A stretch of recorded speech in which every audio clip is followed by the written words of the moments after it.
বাংলাদেশের দাপট কমাতে এবার ভয়ঙ্কর অ্যাকশানে ভারতীয় সেনাবাহিনী। প্রধানমন্ত্রীর দপ্তরের ফাইনাল অর্ডার এসে গেছে।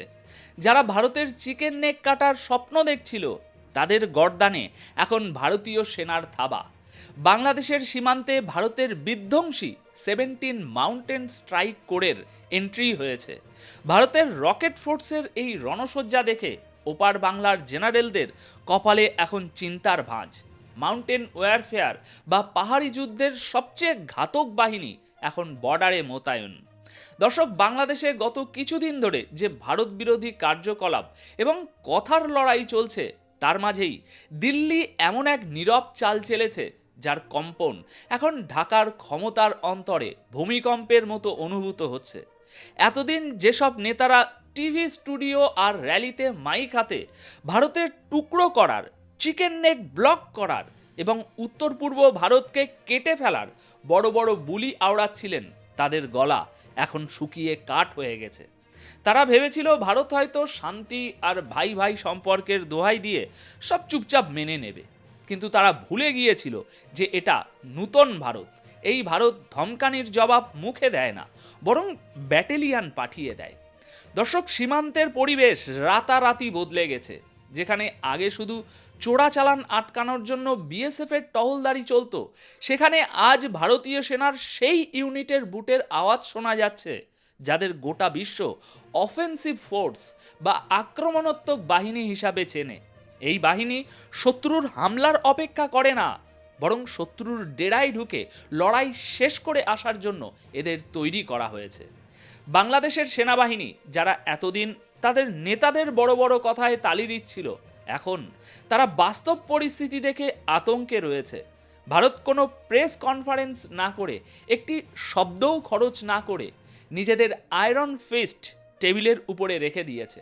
আজকের ভিডিওতে আমি আপনাদের এই ধামাকাদার খবরটির পুরো কাহিনী শোনাবো, তাই ভিডিওটি শেষ পর্যন্ত অবশ্যই দেখবেন এবং এই বিষয়ে আপনাদের মতামত কি তা কমেন্টে জানাতে ভুলবেন না। দর্শক, আসলে সীমান্তে ঠিক কী এমন হলো যা 1971-এর স্মৃতি আবার তাজা করে দিল? ভারত কি সত্যি বাংলাদেশ বর্ডারকে এখন একটি অ্যাক্টিভ ওয়ার জোন বা যুদ্ধক্ষেত্রে পরিণত করেছে?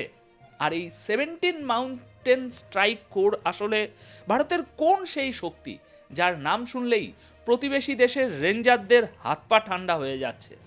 শিলচর আর মিজোরামের জঙ্গলে এমন কী প্রস্তুতি চলছে যা কোনো বড় অপারেশনের ইঙ্গিত দিচ্ছে? আর বাংলাদেশের নেতাদের সেই উস্কানিমূলক কথাগুলো কি এখন তাদেরই গলার কাটা হতে চলেছে? এই সমস্ত প্রশ্নের উত্তর আপনারা এই ভিডিওতে পাবেন। দেখুন, গল্পের শুরুটা হয় সেই ভুল ধারণা থেকে যা আমাদের প্রতিবেশী দেশের কিছু নেতাদের মাথায় ঢুকে গিয়েছিল। গত কয়েক মাস ধরে ওখানকার রাজনীতিতে একটা অদ্ভুত ট্রেন্ড দেখা যাচ্ছিল, যে যত বড় ভারত বিরোধী কথা বলবে সে তত বড় নেতা হবে।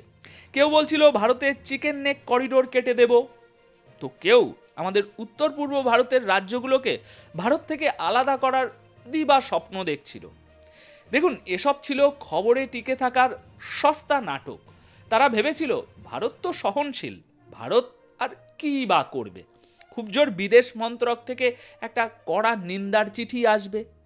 কিন্তু এবার তাদের সেই চাল বুমেরাং হয়ে ফিরে এসেছে। এই নেতারা ভুলে গিয়েছিলেন যে ভারতের নীরবতা মানে দুর্বলতা নয়, বরং এটা প্রস্তুতির অংশ। তারা সস্তা রাজনীতির জন্য যে চিকেন নেক নিয়ে কথা বলেছিল তা ভারতের নিরাপত্তার সবচেয়ে সংবেদনশীল জায়গা। আর যখন আপনি কোনো দেশের সার্বভৌমত্বে আঘাত করার কথা বলবেন, তখন আর বন্ধুত্বের দোহাই কাজে আসে না। 2025 সালের ভারত নিজের সীমান্তে 1 ইঞ্চি জায়গাও ছাড়তে রাজি নয়। ভারত এই বক্তব্যগুলোকে শুধু রাজনৈতিক ড্রামা ভাবেনি, বরং এটাকে সরাসরি জাতীয় নিরাপত্তার চ্যালেঞ্জ হিসাবে নিয়েছে। আর চ্যালেঞ্জ যখন নিরাপত্তার হয়, তখন জবাব কূটনীতি দিয়ে নয়, রণকৌশল দিয়ে দেওয়া হয়। আজ যে পরিস্থিতি তৈরি হয়েছে তা ওই বাচাল নেতাদেরই কর্মফল। এবার আসি সেই গেম চেঞ্জার পদক্ষেপের কথায়, যা পুরো সমীকরণ বদলে দিয়েছে। ভারত বাংলাদেশ সীমান্তে 17 মাউন্টেন স্ট্রাইক কোর অ্যাক্টিভেট বা সক্রিয় করে দিয়েছে। সাধারণ দর্শকদের কাছে এটা হয়তো শুধু একটা সেনা দলের নাম, কিন্তু সামরিক ভাষায় এর মানে হলো পূর্ণ বিনাশ। ভারতীয় সেনার অন্যান্য কোর যেখানে ডিফেন্সিভ বা রক্ষণাত্মক হয়, অর্থাৎ শত্রুর হামলা রোখা তাদের প্রধান কাজ, সেখানে এই স্ট্রাইক কোরের প্রধান কাজই হলো হামলা করা। এই বাহিনী বাঁচার জন্য নয়, বরং শত্রুর জমি দখল করতে এবং তাদের সেনাকে তছনছ করতে তৈরি করা হয়েছে। বিশেষ করে পাহাড় এবং দুর্গম রাস্তায় দ্রুত গতিতে যুদ্ধ করার জন্য এদের বিশেষভাবে ট্রেন করা হয়েছে। এদের বিশেষত্বই হলো কুইক রেসপন্স বা দ্রুত প্রক্রিয়া। এতে আছে হাই অল্টিটিউড ওয়ারফেয়ার বা উঁচুতে যুদ্ধ করা কমান্ডো, প্যারাটুপার্টস আর ভারী তোপখানা। যখন এই কোরকে কোনো বর্ডারে পাঠানো হয়, তার সোজা মানে হলো ভারত ওই সীমান্তকে আর শান্ত এলাকা মনে করছে না। এটা একটা পরিষ্কার বার্তা। যদি ওপাশ থেকে কোনো নড়চড় হয়, ভারতীয় সেনা অপেক্ষা করবে না, সোজা ভিতরে ঢুকে জবাব দেবে। এই বাহিনীকেই চীনের দাপট কমানোর জন্য তৈরি করা হয়েছিল, আর এখন তাদের মুখ বাংলাদেশের দিকে ঘোরানোর মানে হলো ভারত এই বিপদকে কতটা গুরুত্ব দিচ্ছে তা বোঝা যাচ্ছে। এটা কোনো ডেলি রুটিন টহল নয়, এটা একটা কৌশলগত সতর্কতা।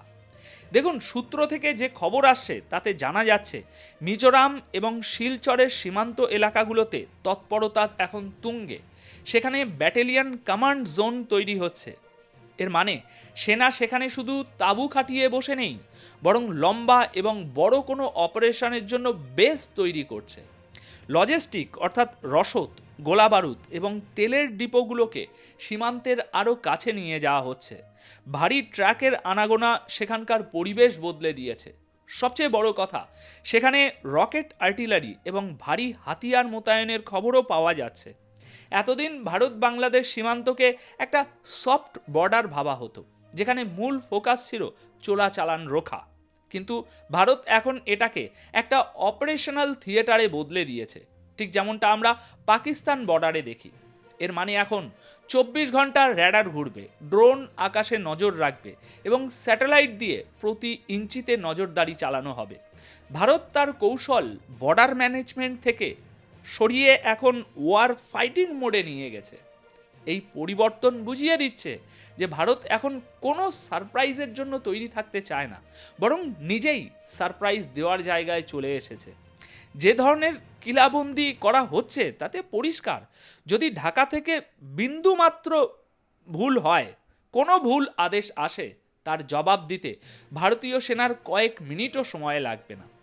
এবার একটু ওপারের দৃশ্যটা দেখা যাক। ভারতের এই প্রস্তুতি দেখে বাংলাদেশি সেনার হেডকোয়ার্টারে হুলস্থুল পড়ে যাওয়াটাই স্বাভাবিক।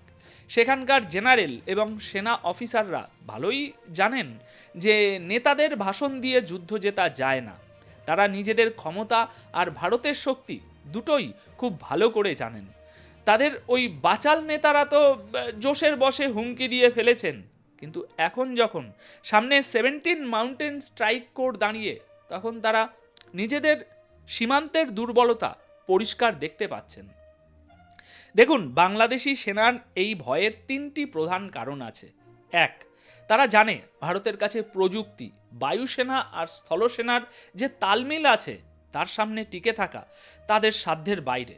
2, ভারত যদি এই সীমান্তকে সত্যি সত্যি যুদ্ধক্ষেত্র মনে করে নেয়, তবে বাংলাদেশ চারপাশ দিয়ে ঘিরে যাবে, জল, স্থল, আকাশ। 3, এবং সবচেয়ে বড় ভয় হলো তাদের নিজেদের নেতাদের কথাগুলোই এখন তাদের গলার কাটা হয়ে দাঁড়িয়েছে। তারা চাইলেও এখন পিছু হটতে পারছে না, আর সামনে এগানোর মানে হলো ধ্বংস। ভারতের এই আক্রমণাত্মক সজ্জা তাদের পুরো কৌশলগত ভাবনাকে ভেঙে দিয়েছে। এতদিন তারা ভারতের ভদ্রতার সুযোগ নিচ্ছিল, কিন্তু এখন যখন সামনে বদলে যাওয়া ভারত দাঁড়িয়ে, তখন তাদের পায়ের তলা থেকে মাটি সরে যাচ্ছে। ঢাকায় এখন একের পর এক মিটিং চলছে, কিন্তু সমাধান কারোর কাছেই নেই, কারণ তীর ধনুক থেকে বেরিয়ে গেছে আর নিশানা সোজা তাদের গর্দানের উপর। তো দর্শক, এই পুরো ঘটনার সারমর্ম এটাই যে 2025 সালের ভারত নিজের নিরাপত্তার ব্যাপারে কোনো ঝুঁকি নেয় না। শান্তির কথা নিজের জায়গায় ঠিক আছে, কিন্তু শক্তির প্রদর্শন সবচেয়ে জরুরি। 17 মাউন্টেন স্ট্রাইক কোরের মোতায়েন এটা প্রমাণ করে দিয়েছে যে ভারতের ধৈর্যকে যারা দুর্বলতা ভাবার ভুল করেছে তাদের চড়া মূল্য দিতে হবে। এটা শুধু সেনা মোতায়েন নয়, এটা একটা মনস্তাত্ত্বিক জয়ও বটে। গুলি না চালিয়েই শুধু নিজের শক্তির ঝলক দেখিয়ে ভারত বিরোধী শিবিরে কাঁপুনি ধরিয়ে দিয়েছে। এই ঘটনা আমাদের এটাও শেখায় যে জিওপলিটিক্স বা ভূ রাজনীতিতে শব্দের গুরুত্ব কতটা। বাংলাদেশের নেতারা নিজেদের ঘরোয়া লাভের জন্য যে আগুন জ্বালিয়েছিল তার আঁচ এখন তাদেরই পোড়াচ্ছে। ভারত বুঝিয়ে দিয়েছে, বন্ধু হয়ে থাকলে জান দিয়ে দেব, কিন্তু চোখ রাঙালে চোখ তুলে নেওয়ার ক্ষমতাও রাখি। সুতরাং এখন বল বাংলাদেশের কোর্টে, সেখানকার নেতারা কি এখন নিজেদের মুখে লাগাম দেবেন, নাকি জিদ বজায় রাখতে গিয়ে নিজেদের দেশকে বড় সংকটের দিকে ঠেলে দেবেন, সেটা দেখার বিষয়। তবে একটা কথা নিশ্চিত, ভারতের সীমান্ত এখন আগের চেয়ে অনেক বেশি সুরক্ষিত, সতর্ক এবং আরও বেশি ঘাতক। এখন এ বিষয়ে আপনাদের কি মনে হয়? 17 স্ট্রাইক কোর মোতায়েন করে ভারত কি ঠিক করলো? এটাই কি একমাত্র ভাষা যা তারা বোঝে? আপনাদের সোজাসাপটা মতামত কমেন্ট বক্সে অবশ্যই লিখে জানান, কারণ আপনাদের মতামতই আমার আওয়াজ। ধন্যবাদ আপনাদের সকলকে।